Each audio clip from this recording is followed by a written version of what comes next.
Start చేసుకోవచ్చు.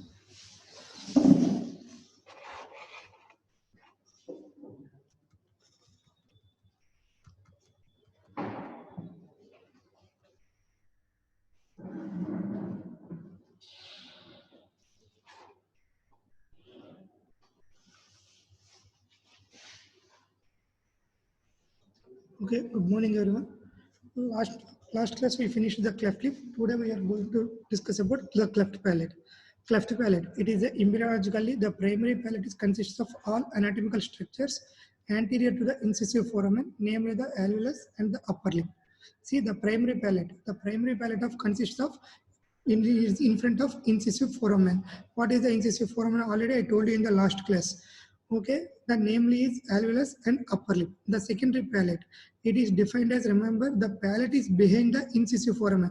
See, in front is it is a primary, and the secondary is behind the incisive foramen, is divided into hard palate and more posteriorly the soft palate. See, the front part is hard palate and the last one is soft palate. It is two types, primary and secondary. Primary is in front of incisive foramen. Primary is incisive foramen, the namely alveolus and the upper lip will be present.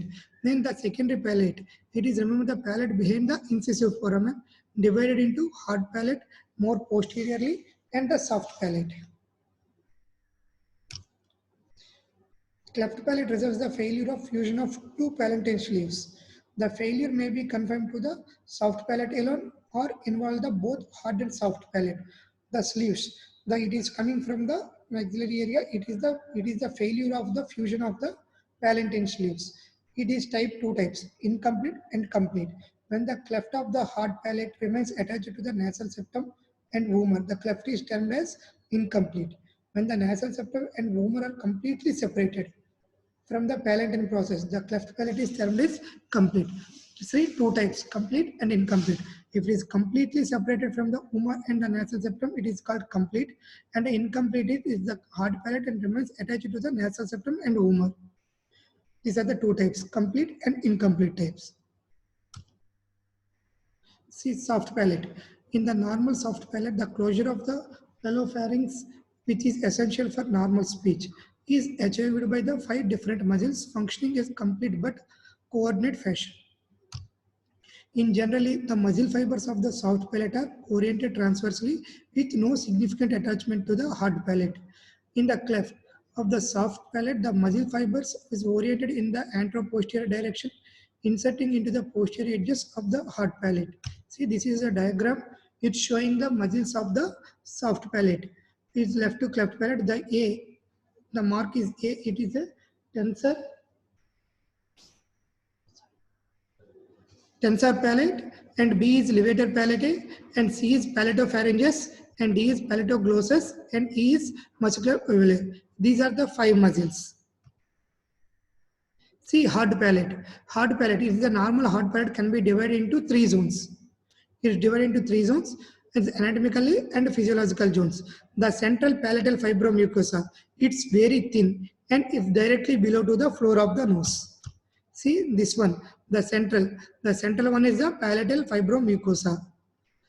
Palatal fibromucosa, it is the central palatal fibromucosa, very thin and it is directly below to the floor of the nose. And the maxillary fibromucosa is thick and contains the greater palate of neurovascular bundle. And third one is gingival. It's more lateral and edges to the teeth. See, this diagram is showing the middle part is palatal fibromucosa, and then the second part is maxillary fibromucosa. It contains the more neuro bundles, and the third one is gingival fibromucosa. In performing the surgical closure of cleft palate, the changes associated with the cleft must be understood to obtain an anatomic and functional repair. Incomplete cleft palate, the median part of the palate is absent and the palatal fibromucosa is reduced in size. The maxillary and gingival fibromucosa are not modified in thickness, width and position. See, these are the 3 parts in the hard palate. One is palatal fibromucosa, it is the central part, and maxillary fibromucosa, it is part, and gingival fibromucosa. Here the alveolus and the teeth will be present. This is the hard palate. Already I told you that soft palate is 5 muscles. When premaxillary and the both palatine process does not fuse, it leads to complete cleft palate. This is a type 1 cleft palate. Type 1 cleft palate is when the premaxillary and both palatine process do not fuse. It leads to the complete cleft palate. That means here the failure of the fusion of the palatine sleeves and with the premaxillary, that is called complete cleft palate. This is the type 1. And here the next, this picture is showing that complete type 1. And here it is a type 2. Type 2 have three types: 2A, 2B, and 2C. Here it is an incomplete fusion of the. There are three components can be caused incomplete cleft palate being formed the uvula towards posteriorly at various lengths. So it could be type 2A. It is bifida uvula. And type 2, bifida soft palate. And type 3 is bifid soft palate and posterior part of the hard palate. See, this picture is showing that 2A, bifid uvula, only here the uvula, bifid uvula only present. And the second part it is entire the soft palate, bifid soft palate. The soft palate entirely it is not fusion. And the third one, it is called 2C. 2C is bifid soft palate, entire the length with the cleft of the posterior hard palate. These are the three types. Here completely four types. The type 1, it is the cleft palate completely. That means the complete cleft palate. Here the premaxilla and both palatine process does not fuse. Failure of the fusion. And the second one is three types: type 2A, 2B, and 2C. This 2A is bifid uvula and 2B is soft palate, and 2C is bifid soft palate and posterior part of the hard palate. See, this is a diagram. It is here the red mark is showing it is the bifid uvula, and this one is bifid uvula with the soft palate. Complete soft palate is not fused, and here it is the complete soft palate with the hard palate. The posterior part of the hard palate is involved. This is called 2C. These are the three types: 2A, 2B, and 2C. 2A is uvula, bifid uvula, and 2B is equal to uvula plus soft palate. Here it is the soft palate and the posterior part of the hard palate. It is called 2C. And other symptoms, it's small maxilla with crowded teeth, absent or purely developed upper lateral incisors, and bacterial contamination of the upper respiratory tract with recurrent infections is common. And that is called upper respiratory tract infections. And here sometimes ear also involved, that is called chronic otitis media with deafness also may occur. Then swallowing difficulties, certain extent to the speech problems also can occur. Swallowing difficulties and the speech problems and the cosmetic problems also occur. What are the others? One is bacterial contamination. It will cause the recurrent infections and chronic otitis media, and deafness also may occur. And then it's swallowing difficulties and the speech problems, and then one is cosmetic problems. See the treatment for cleft palate. When the soft palate is only involved, that time the one operation at the 6th month. The soft and hard palate is involved. Here the two stages of procedures, two operations, the soft palate at 6th month and hard palate at 15 to 18 months. See, when the cleft lip, if it is involved the only unilateral, that that will operate on the 5th to 6th month. If it is bilateral cleft lip, that is operated in the 4th to 5th month. See, if here the cleft palate, if it is the only soft palate at the 6th month. Okay, and the soft palate and the hard palate, here the two operations. First we will operate the soft palate at the 6th month, and the next hard palate at the 15 to 18 months. This is the difference. These are the bits for the NEET exam also. When the cleft lip, it is only unilateral 5th to 6th month. It is bilateral 4th to 5th month, and it is the soft palate only 6th month. When it is soft and hard palate involves two operations. Soft palate operated at the 6th month and hard palate is operated at the 15 to 18 months.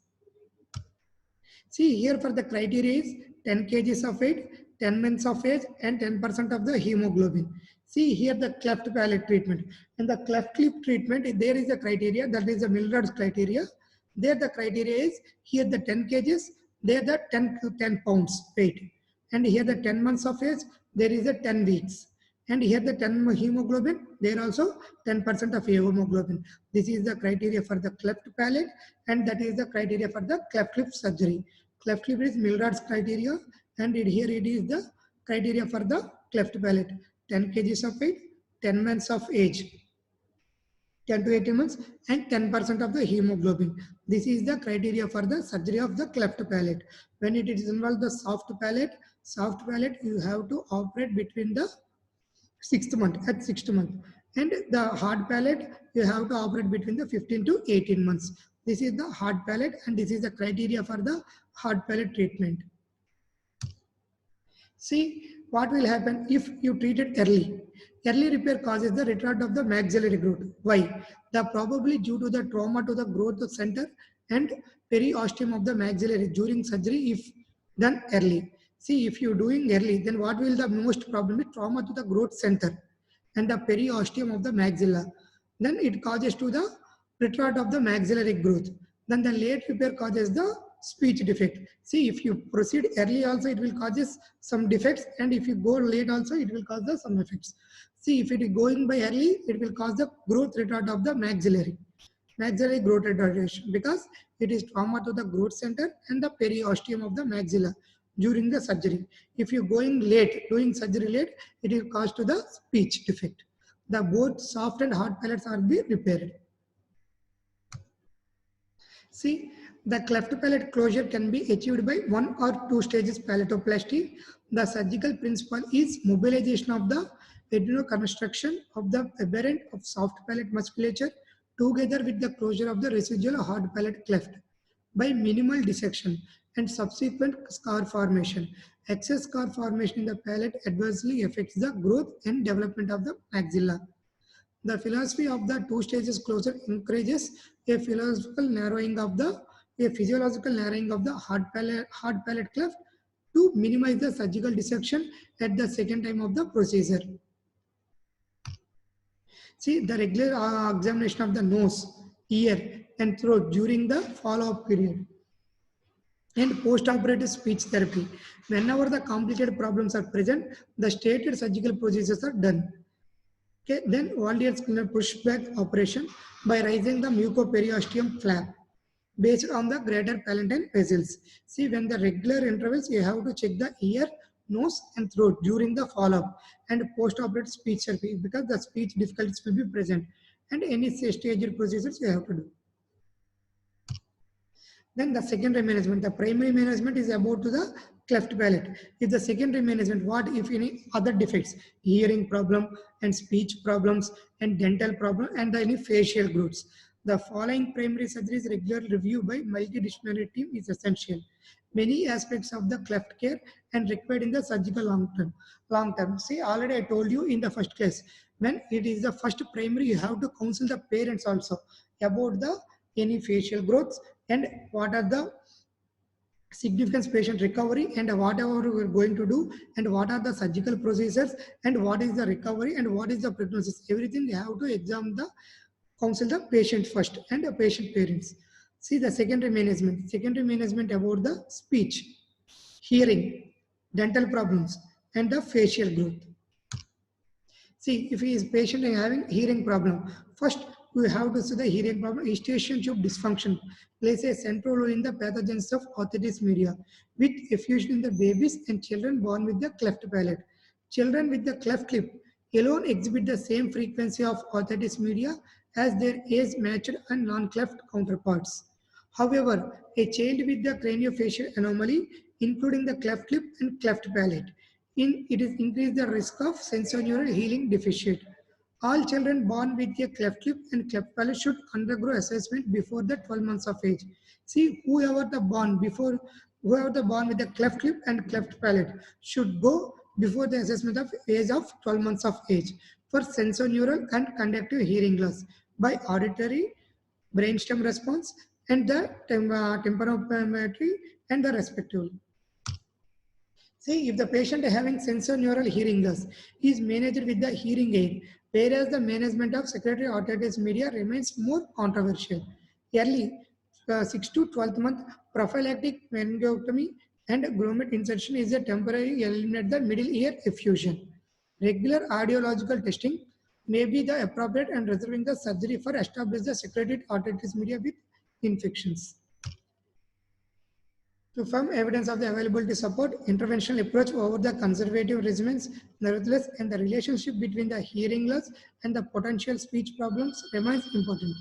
The regular audiological assessment during the childhood is utmost importance.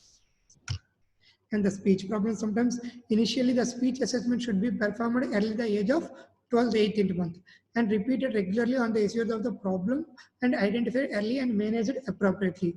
Common speech problems associated with the cleft lip and the cleft palate. In the dental problems, too many or too few dental problems with eruption of the teeth are common. Good dentition is essential for the surgical reconstructive surgeries. And secondary surgery for the cleft lip and cleft palate. Why we will go for the secondary surgeries for the cleft lip and cleft palate? The good outcome of the cleft lip and palate is directly attributed to the quality of the primary surgery and secondary cleft procedures including cleft lip revision, unilateral and bilateral, alveolar bone graft, and simultaneous lip revision and alveolar bone graft, secondary palate procedures, dentoalveolar procedures including transplantation of the teeth, insertion of the osseous integrated dental implants, and orthodontic surgeries and rhinoplasty. See the cleft lip revision. Indication for the revisional surgery of to the previously cleft repaired are dependent on the site and severity of the residual deformity. Revisional surgery should be delayed for 2 years after the primary closure unless the surgeon is an option to the initial procedure was inadequate, particularly with respect to the muscular reconstruction. Indications. What are the indications? These are the indications: lip deformity, malignant vermilion border, and asymmetric pupil bows, and muscular discontinuity or malignant. And nasal deformity, the indications: lateral drift of the ala base, poor nasal drip projection, deviation of cartilaginous nasal septum into the non-cleft nostrils. See, this is the complete treatment when you are going to do be primary and the secondary. If the cleft lip alone, if it is a unilateral, one operation, it is the 5th to 6th month. If it is a bilateral, 1 month, one operation at 4th to 5th month. If it is a unilateral, 5th to 6th month. If it is a bilateral, 4th to 5th month. Then you come to the cleft palate. The soft palate, it is involved the 6th month. If it is a hard palate, 2 stages procedure.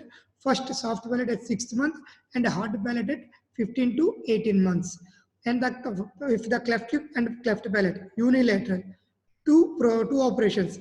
The cleft lip and soft palate at 5th to 6th month. See the two operations, the cleft lip and a soft palate. First you will operate unilateral, the cleft lip and a soft palate at the 5th to 6th month. And a hard palate and a gum pad with or without lip revision surgery at 15 to 18 months. If it is a bilateral, two operations, cleft lip and a soft palate at the 5th to 6th month. And hard palate and a gum pad with or without revision surgery with the 15 to 18 months. See, if it is a unilateral, two operation, the cleft lip and the soft palate at the 5th to 6th month, and the hard palate with or without revision surgery 15 to 18 months. If it's a bilateral, the cleft lip and the soft palate 5th to 4th month, and it's the same 15 to 18 months. This is the complete timing of the primary cleft palate and cleft surgery. This table is very important because it is common in the, they will ask more questions in this table for the NEET assessment exams. Okay, this is the timing of the primary cleft lip and the palate procedures.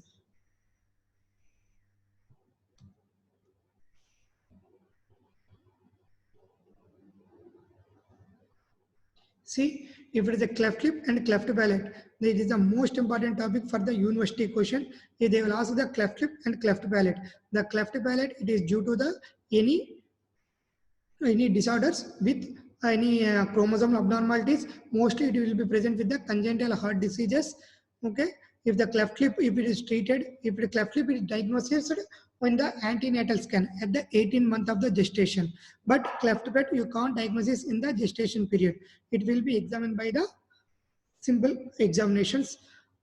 Okay, then cleft lip is treated in the Millard's rule. Millard's criteria is 10 pounds of weight and 10 weeks of 10 weeks of life and 10% of hemoglobin. For the cleft palate, it is 10 kgs, 10% of hemoglobin and 10 months.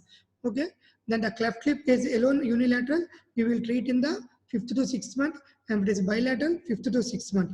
When it is a soft palate, you will treat in the 5th to 6th month, and if it is a bilateral, either soft and hard palate is treated on the 15 to 18 month. Soft palate at 6th month, hard palate at 15 to 18 months.